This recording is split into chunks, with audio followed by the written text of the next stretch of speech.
Pertama saya mulai belajar dalam belajar itu dari kakek.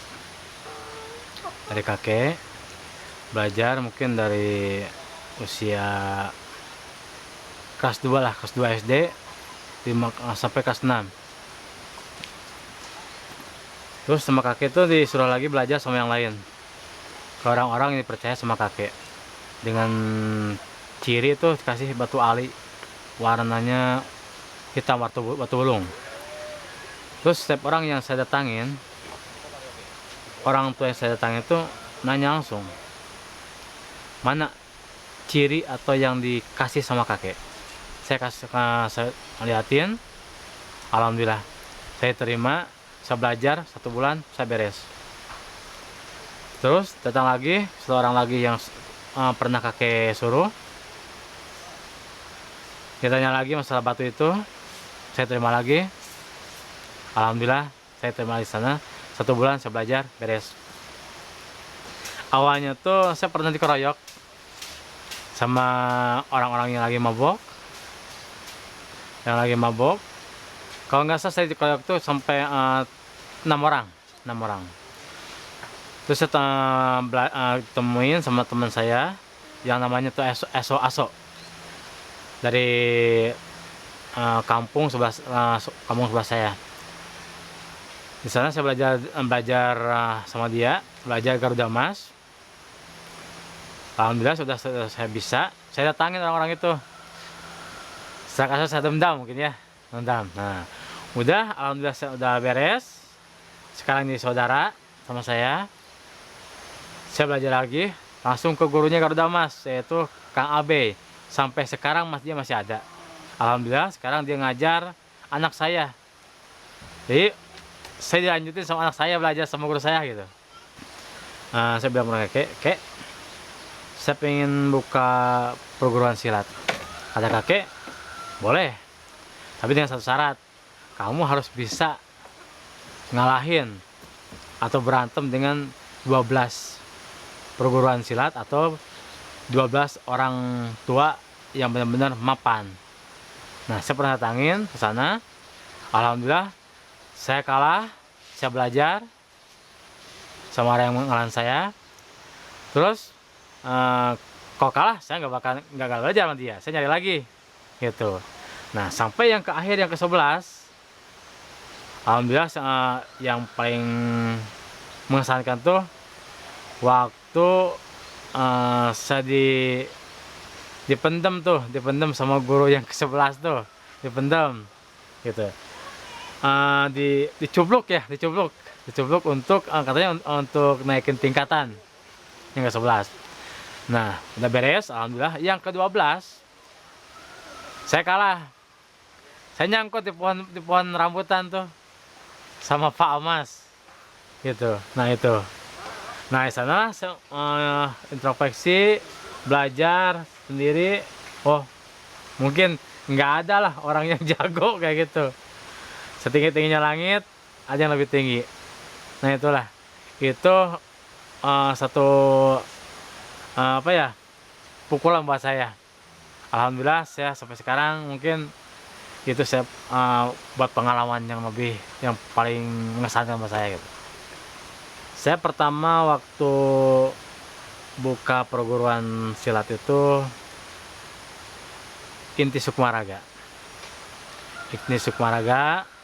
Cuma ngajar anak-anak SD. Lama saya ganti lagi dengan nama Laskar Tajiwulung. Tahun 2010. Nah, saya ketemu sama saudara saya, sama Caca, sama Ari, sama yang lain. Nah, disitulah saya ngajar lagi, ngajar Laskar Tajiwulung. Dengan rempukan musyawarah, Laskar Tajiwulung itu diganti jadi Tajiwulung Langlang Buana. Tahun 2014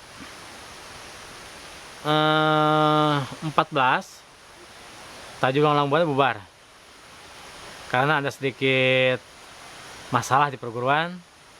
Nah, saya langsung jalan lagi keluar, yaitu ke Sukabumi. Saya mulai ngajar di Sukabumi. Alhamdulillah, ada mungkin untuk pertama tuh saya buka tuh dua padepokan dulu di Sukabumi. Gitu. Alhamdulillah ada sampai sekarang, dia udah ngembangin anak buah saya tuh. Nah, tahun 2016 Tajulung dibuka lagi dan legalitas juga ada. Dulu itu tahun 2016 itu saya barengan sama Abah Sancang, Abah Nalendra, AUJ, sama yang lainnya. Alhamdulillah berjalan mulus. Pertengahan tahun 2016 saya bubarin. Kenapa? Karena ada masalah lagi di dalam.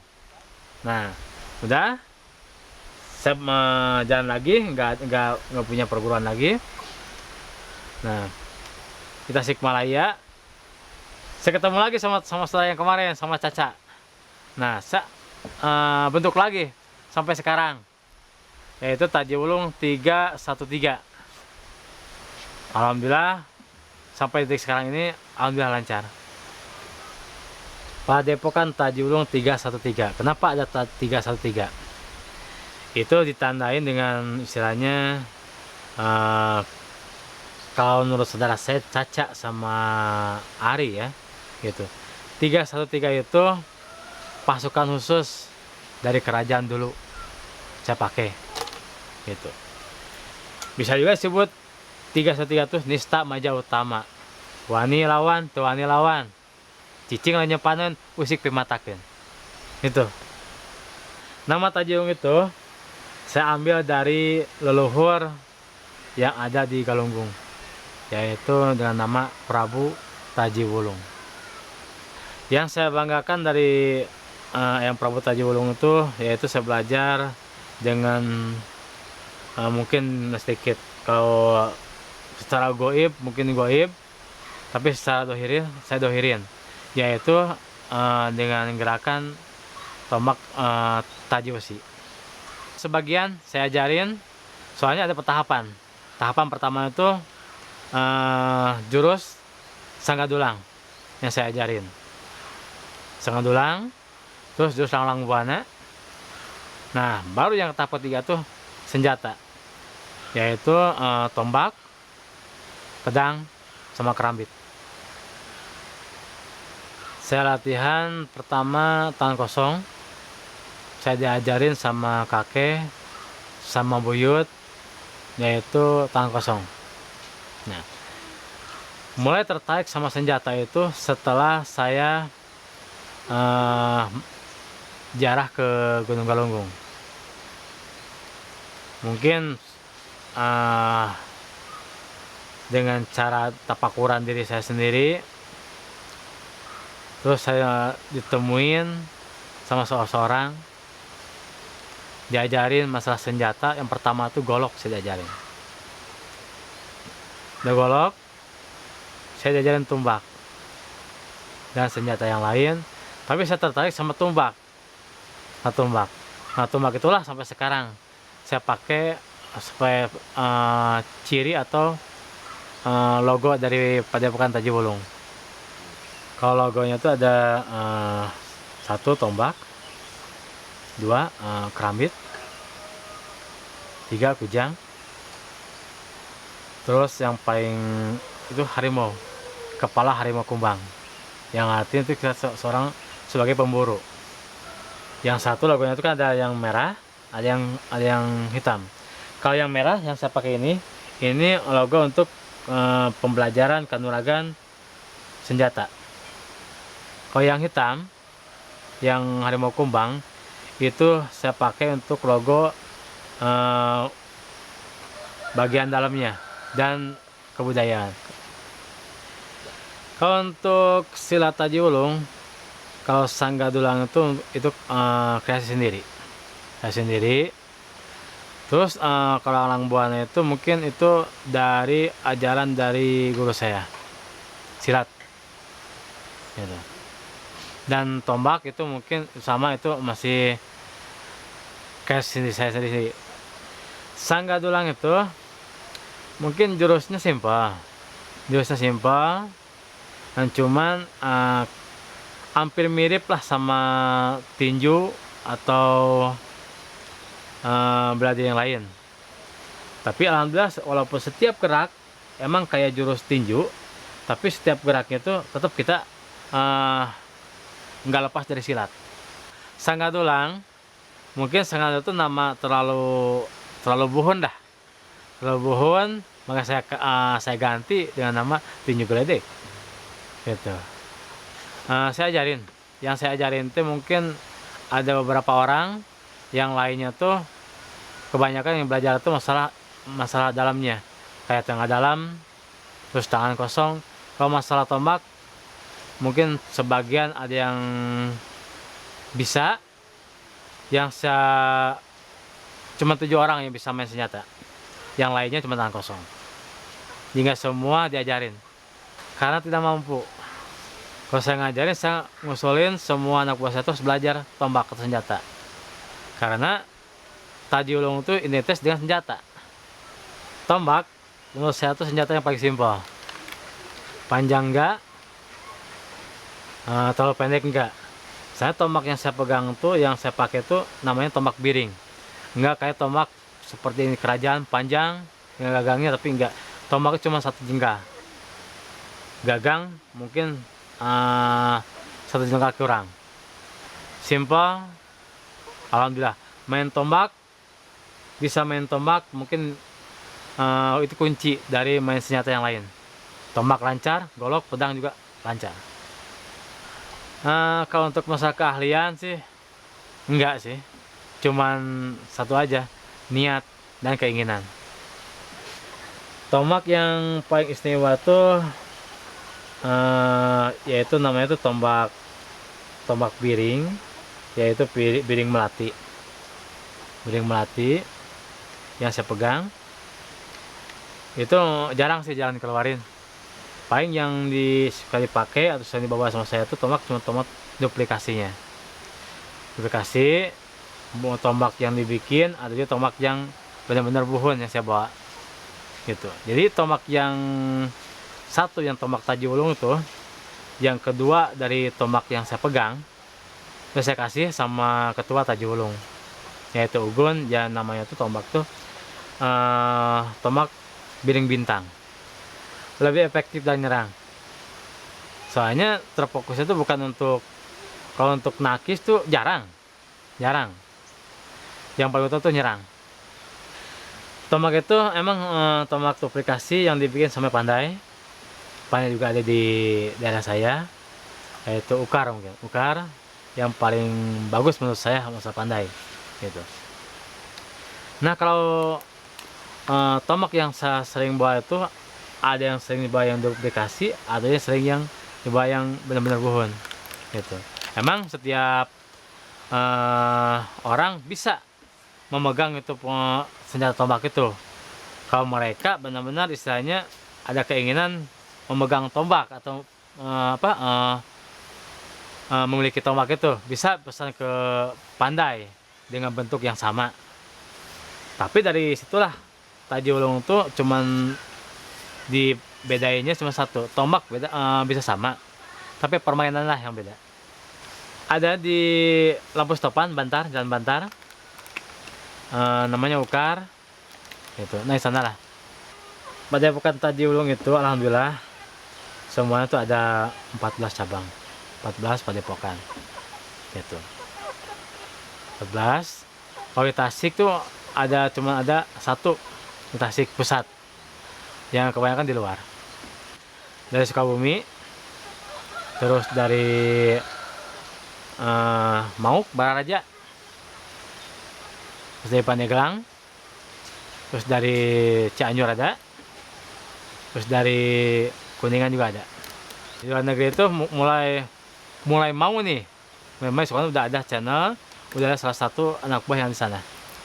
Ya alhamdulillah, selama saya melintang ke sana kemana-mana, alhamdulillah saya bisa kenal dengan berbagai perguruan, berbagai bela diri, dan tambah-tambah mungkin untuk pengalaman buat saya untuk menambah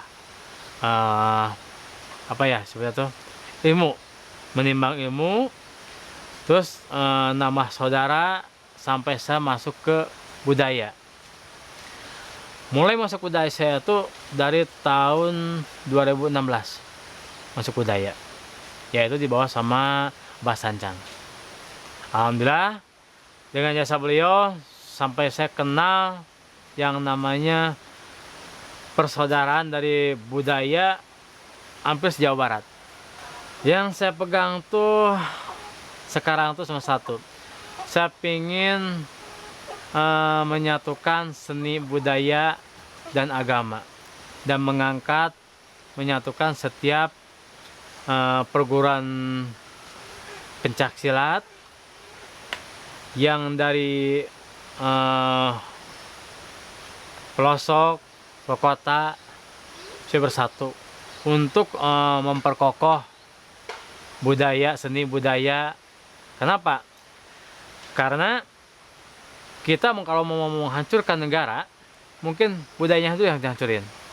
Nah, maka itulah saya untuk pingin seni budaya tuh benar-benar bersatu dan agamanya supaya lebih kuat untuk NKRI.